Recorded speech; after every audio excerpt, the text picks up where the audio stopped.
আজ বানাবো মটরশুঁটির পরোটা, তাই মটরশুঁটি, আদা, কাঁচা লঙ্কা বেটে নেব। এদিকে কড়াইতে সর্ষের তেল গরম বসিয়ে সাদা জিরে ফোড়ন দিয়ে পেস্টটা দিয়ে দিলাম মটরশুঁটির।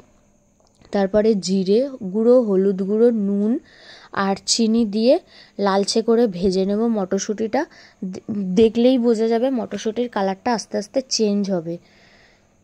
মটরশুঁটির কালারটা আস্তে আস্তে চেঞ্জ হয়ে বেশ কড়াই থেকে উঠে উঠে আসবে। এদিকে আমি আটাও মেখে রেখেছিলাম সাইডে। আমি ময়দাটার পরোটা করব না, আটার পরোটা করব, কারণ মেয়েকেও টিফিনে দেবো। মেয়েকে আমি ময়দাটা একটু কম খাওয়ানোরই চেষ্টা করি। তাই লেচিগুলোর মধ্যে আমি পুর ভরে নিলাম। পুরটা ঠান্ডা করে এবার একে একে করে বেলে নিয়ে আমি তাওয়ায় সেঁকবো। দুটো পরোটা আমি একসাথে দিয়ে সেঁকছি, তোমরা চাইলে একটা করে দিয়েও সেঁকতে পারো। আমার এতে তাড়াতাড়ি হবে সুবিধার জন্য আমি দুটো পরোটা একসাথে দিয়ে সেঁকছি। হালকা করে সেঁকা হয়ে গেলে আমি দিয়ে দেব সাদা তেল। একটু চেপে চেপে একটু হালকা করে সেঁকে নেব। এবার দিয়ে দেব আমি সাদা তেল। সাদা তেলটা গরম হয়ে গেলেই আমি পরোটাটা দিয়ে দিলাম, রুটিটা দিয়ে এবার লালচে করে একটুখানি ভেজে নেব।